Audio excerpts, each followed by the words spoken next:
Ini perlu cikir kandas. Aku suka Ditenang. Doain. Assalamualaikum warahmatullahi wabarakatuh. Waalaikumsalam.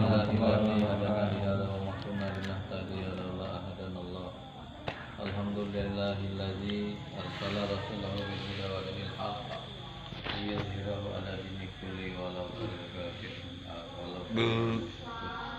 Asyhadu an la ilaha illallah wa asyhadu anna Muhammadar Rasulullah. Allahumma shalli wa sallim ala sayyidina Muhammadin wa ala alihi wa sahbihi ajma'in. Diceritakan dalam satu hadis bahwa pada suatu hari malaikat Jibril mendatangi baginda Nabi sallallahu alaihi wasallam.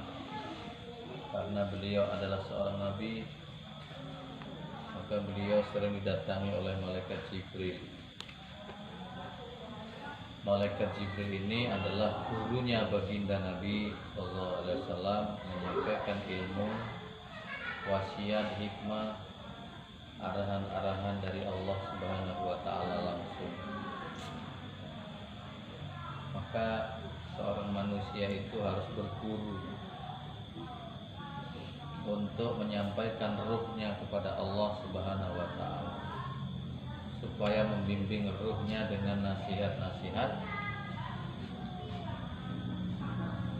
dari baginda Nabi sallallahu alaihi wasallam. Seorang yang tidak punya guru pasti akan terombang-ambing dalam kehidupannya, karena dia tidak punya penasehat, tidak punya sandaran, tidak punya sosok yang dicontoh. Maka orang yang tidak punya guru ini ibadahnya pasti ngawur. Kenapa dia tidak mau berguru? Mungkin dia merasa bahwa dirinya adalah orang yang sudah mampu dan sudah cukup. Yang kedua, tidak mau belajar karena memang kebodohan dirinya. Dia tidak tahu untuk apa ilmu agama itu. Sementara dia tidak sadar bahwa seorang ahli mesin harus berguru kepada ahli mesin. Ahli pertanian ya harus dia bergurunya kepada ahli pertanian. Dia menjadi ahli karena dia belajar kepada ahlinya pada saat itu. Apalagi agama. Mana bisa agama cuma baca buku, nggak bisa. Agama cuma dengar-dengar, nggak bisa. Agama itu memang mesti dipelajari dari akarnya sampai ke pohon ranting dan batangnya, dari dasar sehingga ilmu itu berbuah. 10 tahun Nabi nggak bilang begitu. Nabi bilang utrubul ilma minal mahdi ilal lahdi. Tuntut ilmu dari buayan ayunan sampai ke liang lahat. Kalau ada yang udah ngaji di pesantren 5 tahun kesel, gawat. Tidak tahu pengertian apa itu mengaji, tidak tahu pengertian apa itu menuntut ilmu. Sholat sisot, busuk. Saat perang ini yang paling busuk ya sembahyang. Ustaz kaya orangnya apa-apa, sampai nama. Nabi nggak bilang begitu. Kalian sudah nggak ikut Nabi. Nafsu. Yang membimbing kalian itu nafsu. ngaji iku wae. Iku wae seneng lali. Iku enggak cetha ngawur kok si anu iki. Jadi kenapa diutus baginda Nabi? Karena Nabi ingin memperbaiki akhlak. Akhlak itu banyak ya. Akhlak kepada Allah, ada kepada ibu bapak, akhlak kepada mertua, adab kepada akhlak kepada yang lebih tua, akhlak kepada yang lebih muda, akhlak kepada orang alim, adab akhlak kepada orang bodoh, akhlak kepada orang sombong, semua ada. Beda-beda dong, jangan rata. Ini rata semua, diratain sama dia.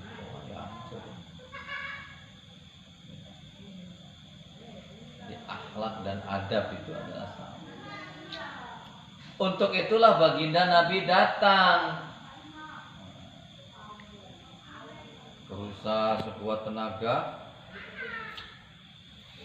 nandur pari nggak panen 5 kali, pre sembayang. Apa ini sembayang? Allah Ta'ala nggak ada rezeki. Ya selos, ngapain pula awak sembayang? Pre tahu, kalau nggak panen pari. Di mana akhlak kita kepada Allah? Dan dia nggak sadar, nggak panen 5 kali itu bukan kelaparan anak cucu, bukan ratusan juta uang utangin nang bank, urip juga mangan, anaknya sehat walafiat, dia nggak sadar. Akhlak kepada Allah.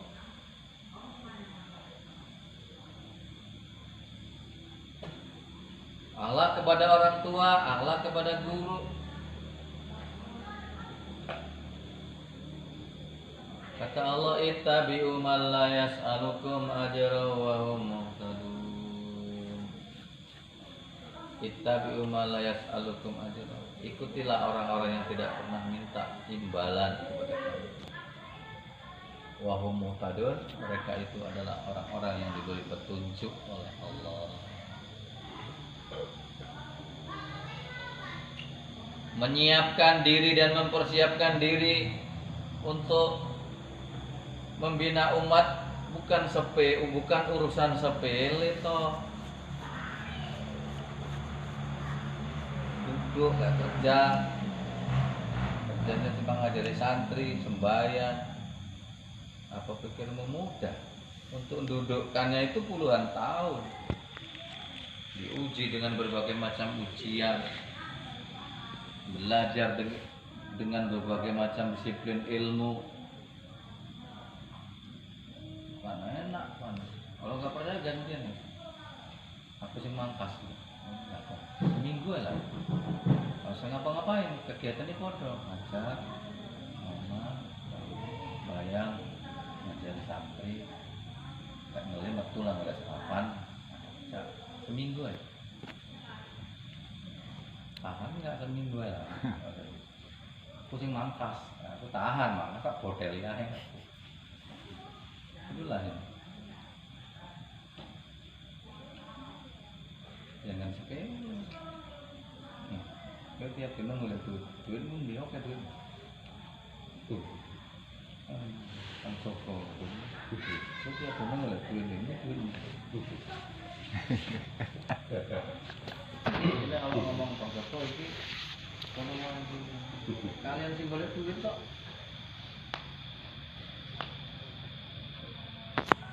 Itu pesantren ya jadi duit bukan awak jadi duit. Langsung ngopi kafe ngon mangan sambal terus cukup ya.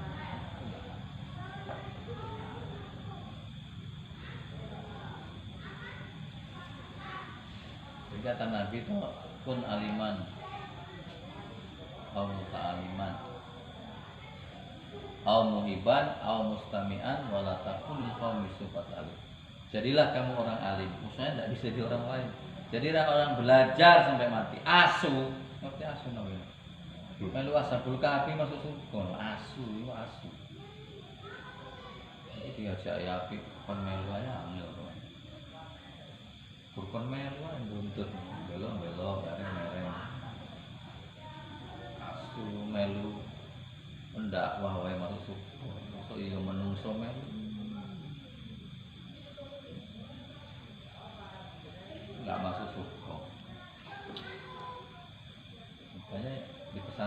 ladang amal. Mau ngapain kan? Banyak yang mau beramal apa kalian itu?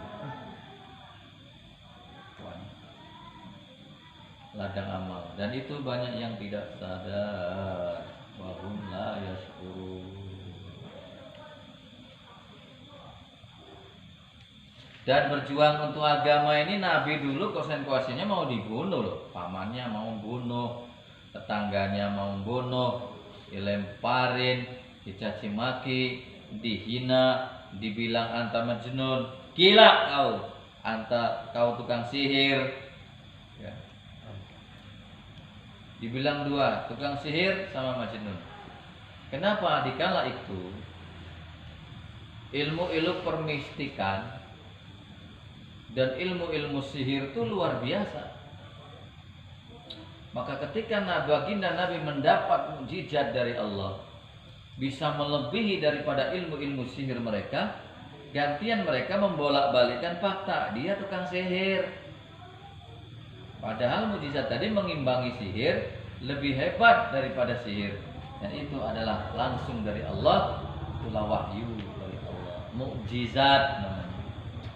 Kalau kelebihan itu diberikan kepada seorang nabi namanya mukjizat. Kalau kelebihan itu diberikan sebelum ia jadi nabi namanya irkhos.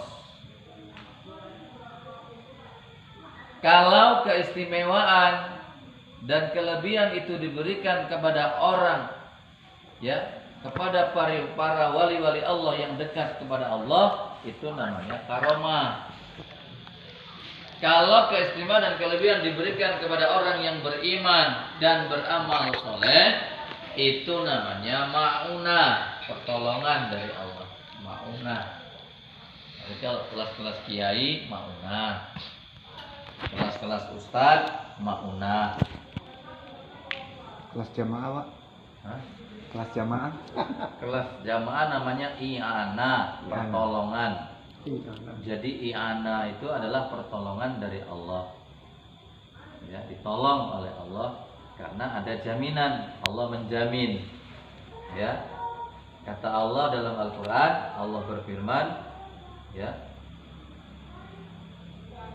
Inna lanansuru rusulana walladzina amanu yauma yakumul ashhad fid dunya wa yauma yakumul ashhad. Kata Allah, aku menolong para rasul-rasul dan orang-orang yang beriman di dunia dan di akhirat. Jadi Allah sudah buat lisensi, orang beriman pasti ditolong. Bukan kadang-kadang ditolong, pasti ditolong oleh Allah. Allah menolong Rasul dengan mukjizat. Allah taruh orang-orang beriman dengan ma'unah dan i'anahnya Allah, pertolongan dari Allah Subhanahu wa ta'ala. Kata seorang guru mengatakan, menandai orang itu karomah dan orang itu mendapat ma'unah, ketika dia duduk maka akan banyak datang makanan. Duduk ya, datang makanan, minuman, duit datang. Itu salah satu orang yang sudah mempunyai ma'unah dari Allah.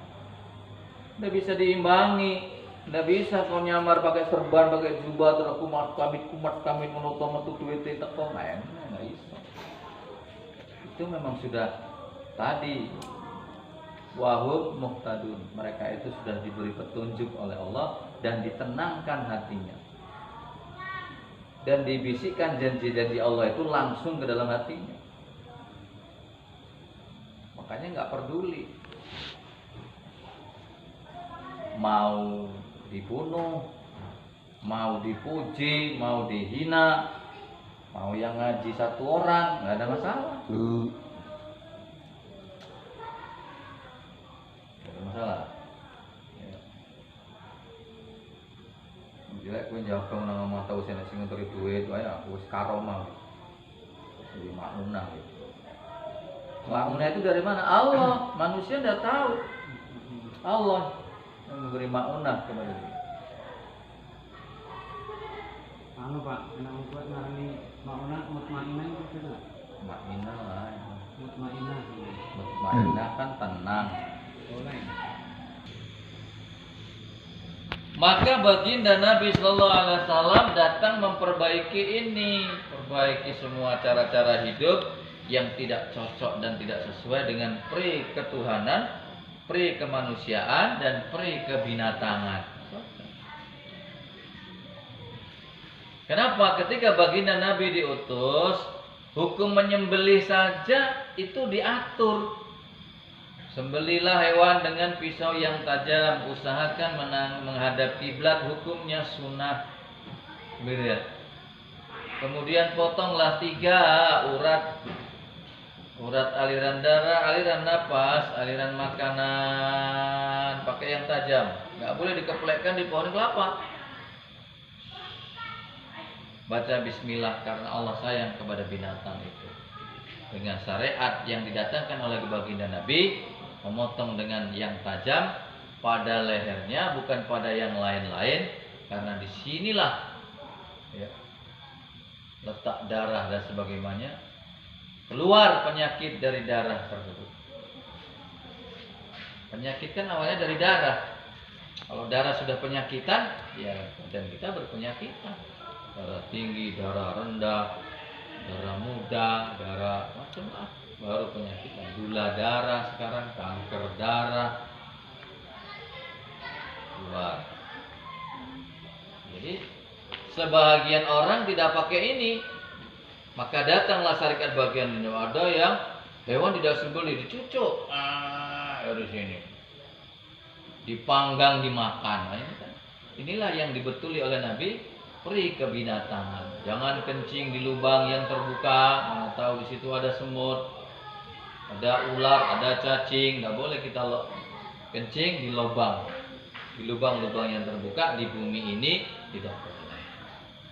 Diatur semua. Pri kemanusiaan luar biasa, toleransi dalam bermasyarakat ya diatur oleh baginda Nabi Sallallahu Alaihi Wasallam. Boleh kamu bersenang-senang, tapi jangan mengganggu kesenangan dan ketenangan orang. Kan gitu. Pak, saya ini kan ada hak saya nanggap keyboard, boleh, tanggaplah situ. Tapi ada hak saya juga dengan kau adapkan loudspeaker itu ke rumah saya. Kalau kamu yang nanggap ya kamu dengerin sendiri. Ngapain dibagi sama orang? Ini tidak. Dan 2 masih gedang. Sebelah sana sakit gigi, yang sana anaknya demam, yang sini mamaknya koma, main juga dia, gedebak, jam 2 malam. Datanglah agama, datang baginda Nabi, ada toleransi. Tolong buat kesenangan, jangan pernah mengganggu ketenangan dan kesenangan orang. Orang kan mau tidur. Orang baca Quran aja kita ganggu orang tidur nggak boleh. Baca Quran ada orang sholat nggak boleh kok. Apalagi cuman gendang-gendung. Cobalah kesenangan tapi tidak mengganggu orang lain. Lah kalau secara akhlaknya ya. Secara akhlaknya itu sebelum dia gendang-gendung nanggap keyboard itu, dia mesti izin. Satu-satu ada yang sakit, izin ya. Malam nanti gendang-gendung sampai jam 2. Kalau kata tetangga jangan, mana boleh. Orang besok mau kerja. Kalau dipikir-pikir masih santun lagi orang di kota. Tengah 10, loudspeakernya cuma di situ, bentuknya orkes. Selesai, nggak usah kayak di sini. Kampungan, kebun. Sebuah ganggu orang. Sini. Tadi malam di kota gitu ya. Suruh orang ke situ. Hentikan loudspeaker-nya, adapkan ke rumahnya, atau aku yang hentikan. Sekarang kita udah apa aja, terus terang aja, nggak usah ini kan. Rupanya dipelankan. Kayaknya dihadapkan ke sana. Lah pas di rumah saya gini kok loudspeaker lo. Dia yang nanggap bawa suling dulu. Wah ini pelan ini. Sebelum jam 12 harus berhenti. Menurut syukurlah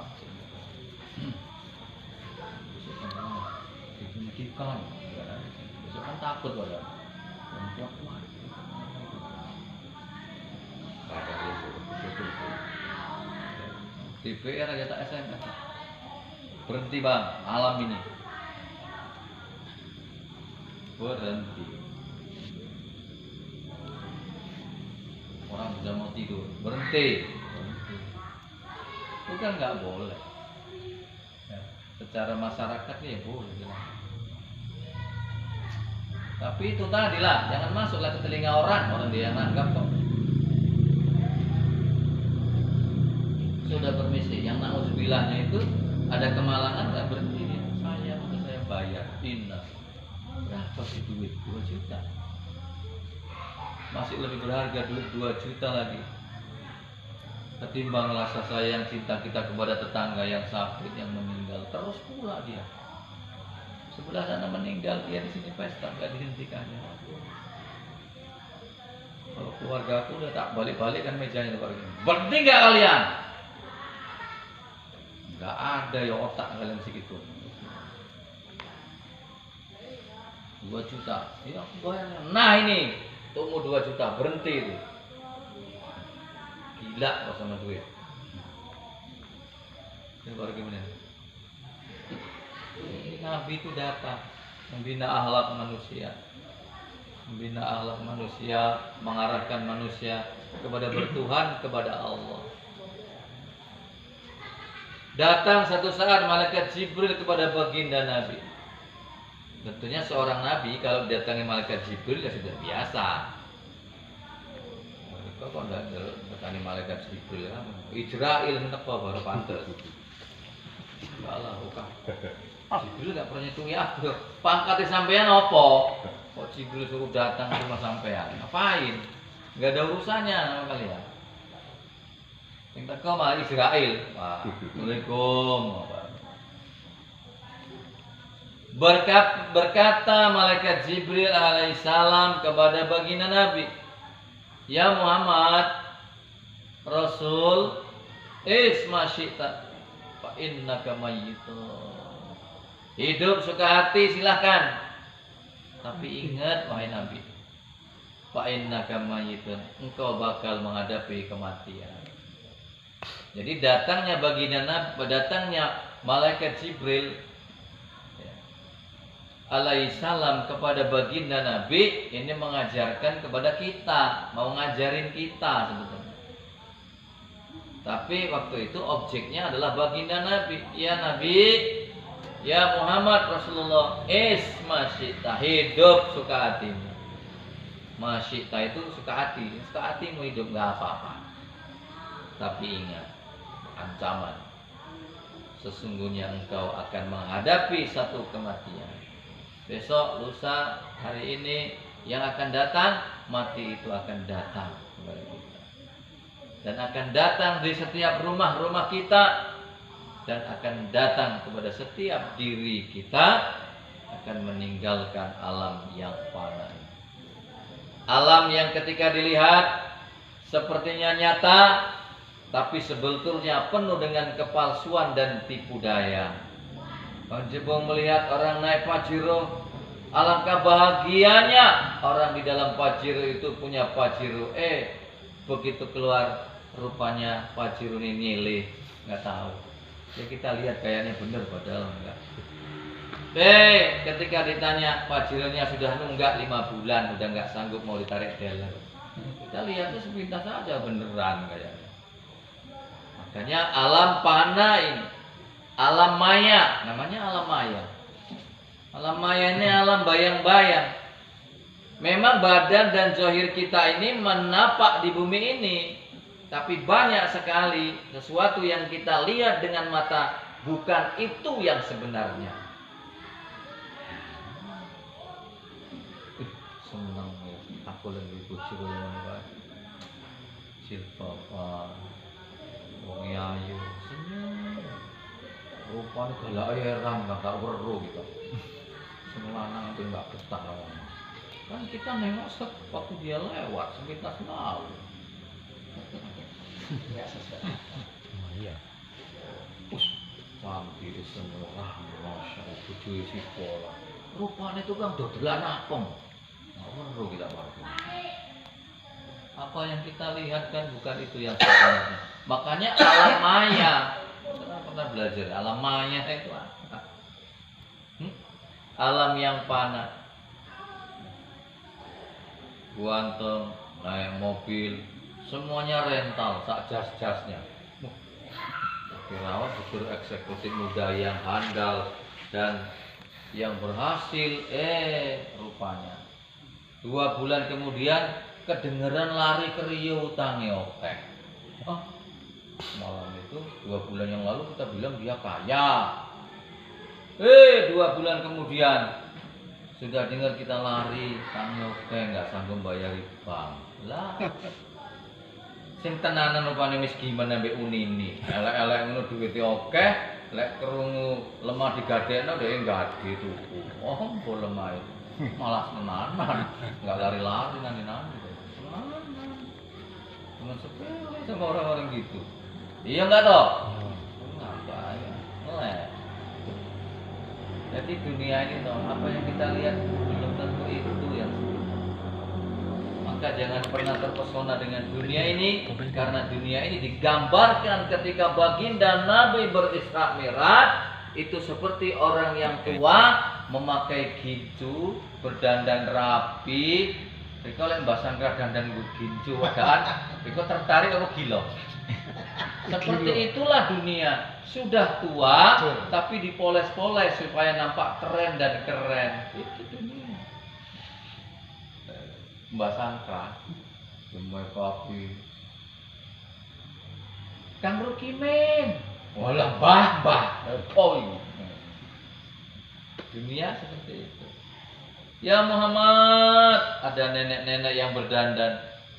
Lalu Nabi bertanya, wahai Jibril, itu apa? Nenek-nenek yang memanggilmu itu, wahai Rasulullah, itu gambaran dunia yang sudah tua. Ya. Yang sudah tua, walaupun dihiasi dengan sebagai macam cara, namun kenyataannya dunia itu sudah tua.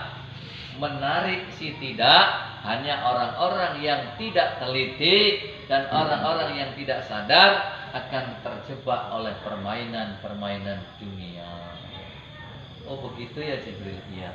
Itu gambaran dunia seperti nenek-nenek tua yang selalu berhias supaya orang tertarik untuk terlena di dalam dunia ini, lupa bahwa dia fa'innaka mayyitun, sesungguhnya engkau akan mati ya Rasul, wahai manusia. Dunia kan sudah tua. Kan dia yang berjalan, kata Allah. Dia yang kami jalankan. Saya bolak-balik terbang naik pesawat. Orang heran, oh bolak-balik bisa terbang. Saya diongkosin. Pakai ongkos yang dihitung 10 kali. Berapa duit bapak ini banyak kali? Supaya terbang 1 juta, 2 juta, balik lagi 4 juta. Banyaknya. Akalnya nggak kena. Saya nggak jalan sendiri. Saya dibayarin. Makanya bisa bolak-balik. Oh gitu, masuk baru akalnya. Abu Jahal nggak masuk. Aku di perjalanan berjalanin siapa? Allah Tuhan. Allah itu siapa? Otakmu kecil makan telur aja kamu adalah Jahal lah. Dikasih tahu ngeyel itu. Orang-orang yang dikasih tahu dengan ilmu agama ngeyel kawannya orang dua itu. Merengkel, wandel. Sembahyang apa masalahnya, cuma jenggang-jengking aja lah, baca-bacaannya itu aja. Ngapain? Sekali setahun aja udah cukup. Itu kalau otaknya bisa lagu-lagu, ngeyel. Lawan, rengkel, pauk, orang makan telur tadi lah. Nggak ada otaknya bro. Banyak yang suka telur pindah, sambal teri. Kecil ada otaknya kan gitu. Dan yang kedua kata malaikat Jibril, ahbi masyita fa'inaka mufarrikuhu. Cintai apa saja yang kamu pengen cintai, wahai Muhammad Rasulullah. Cintai saja Allah.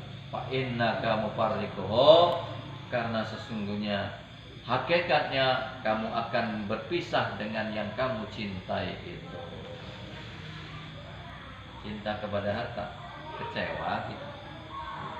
Cinta kepada istri, alah apalagi. Terlalu cinta kepada anak jadi nggak genah. Kalau terlalu cinta kepada anak. Terlalu cinta kepada harta, harta itu kalau nggak disedekahkan dan nggak diinfakkan, ya jadi bala. Kita mati mana punya apa-apa, amal jariah ndak ada, amal sedekah ndak ada. Itu kok berani mati loh. Kalau gini mati aja lah, jangan. Belum banyak infakmu. Belum bilang gitu. Oh belum banyak infak, belum sedekah jariah, belum ngirim semen kau ke pesantren, belum ngirim semen kau ke masjid, belum ngirim semen ke musola yang mau bangun itu kau. Kok minta mati? Jangan dulu. Kalau udah banyak amal jariah, matilah kau. Karena hartamu sudah dibawa mati. Cintailah sesuatu sesuka hatimu, maka sesungguhnya yang kamu cinta itu bakal kamu tinggalkan. Cinta kepada istri sampai lupa sholat, cari makan, takut sama istri. Wah, yang gawat. Ini bisa kepelara hidupnya di dunia dan di akhirat. Stop. Bawa sampai. Ada ilmu, bawa sampai akhirat. Ada harta, bawa sampai akhirat. Bawa sampai akhirat. Jangan tidak dibawa ke akhirat. Kok ditinggal di dunia? Wah, toh. Sayang, nggak ada amal. Dan yang ketiga kata malaikat Jibril, wa ma wa'mal ma syi'ta fa innaka majziyun bihi. Iya. Dan kerjakanlah sesuatu yang kamu sukai, berbuat apa saja.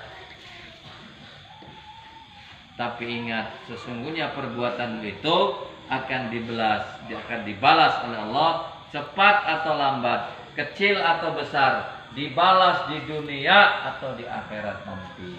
Maka kalau ada orang berbuat jahat, berbuat dosa, berbuat durhaka dan maksiat kepada Allah, dibalas di dunia, berbahagialah. Berarti Allah akan mengurangi siksa akhirat. Hati-hati, saya berbuat dosa nggak apa-apa selama ini. Hati-hati, kamu akan digimbal habis-habisan di akhirat nanti. Jadi kalau ada orang yang buat dosa langsung dibalas di dunia, bersyukurlah bahwa kamu disayang Allah. Siksa di akhirat tidak akan pedih lagi karena sudah dikurang-kurangi di dunia. Kalau nggak ada, saya apa-apa pula. Iya, itu mau diembat, habis diembat ya. Maka kenapa kita sakit? Kenapa pikiran kita gelisah? Kenapa ada saja cobaan dan masalah? Allah ingin mengurangi siksaan kita nanti di akhirat, Bang Teguh. Dikurang-kurangi di dunia.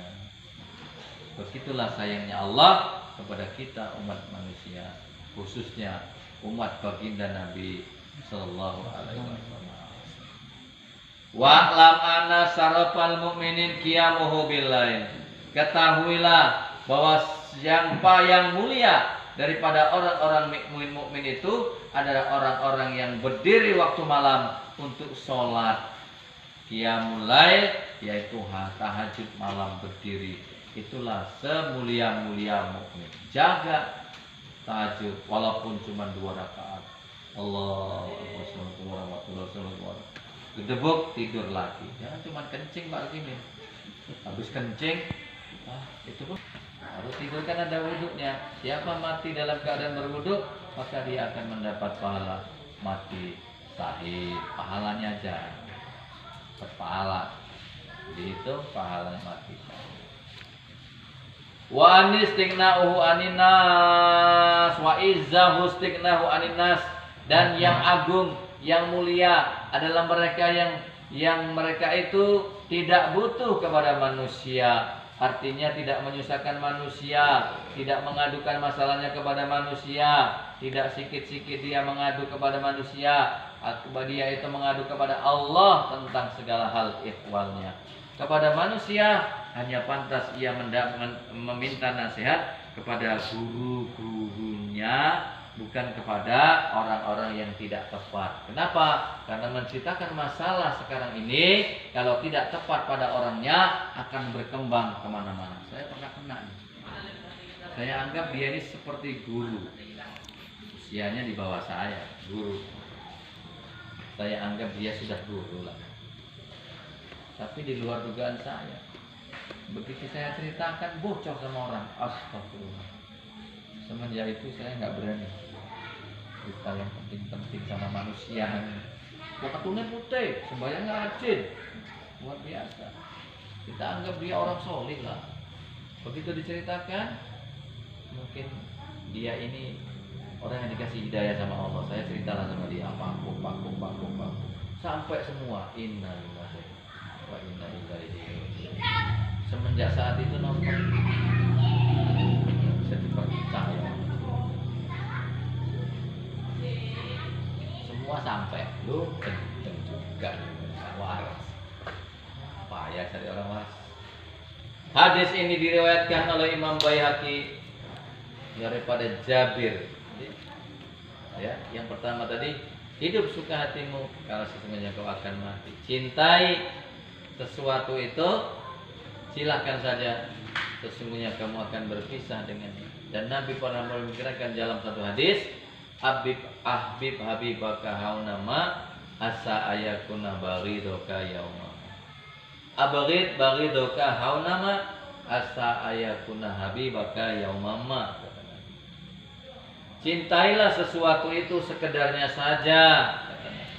Boleh jadi yang kamu cintai itu adalah orang yang menjadi musuhmu pada masa yang akan datang.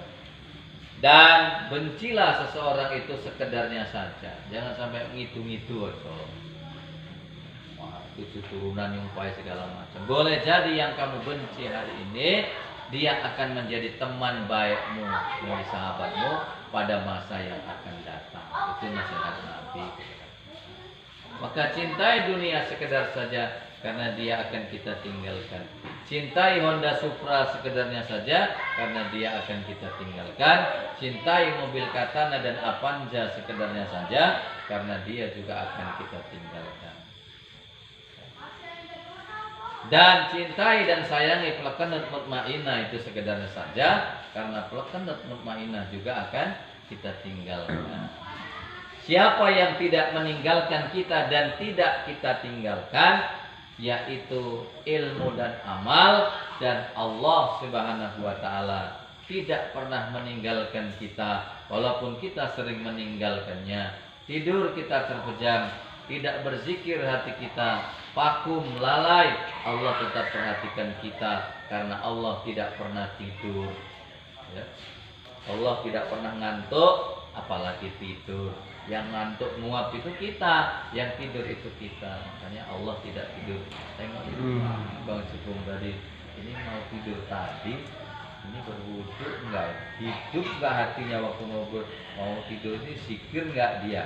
Jadi kalau kita zikir sebelum tidur, ketiduran, blek, itu tidur kita dihitung ibadah berzikir kepada Allah. Baca ayat-ayat, ketiduran, dihitung kita ya tidur dalam ibadah, dan ibadah tidur kita itu dihitung ibadah walaupun kita cuma tidur, walaupun hukum tidur hukumnya adalah mubah. Jadi tidur itu hukumnya boleh-boleh saja, boleh tidur, boleh nggak tidur. Nggak tidur nggak berdosa, tidur pun nggak berdosa. Jadi boleh saja. Tapi dia akan jadi amal kalau tidur itu diilmui, kalau tidur itu dicari ilmunya, kemudian tidur itu sesuai dengan yang diatur oleh baginda Nabi Sallallahu Alaihi Wasallam. Demikian makan itu bisa jadi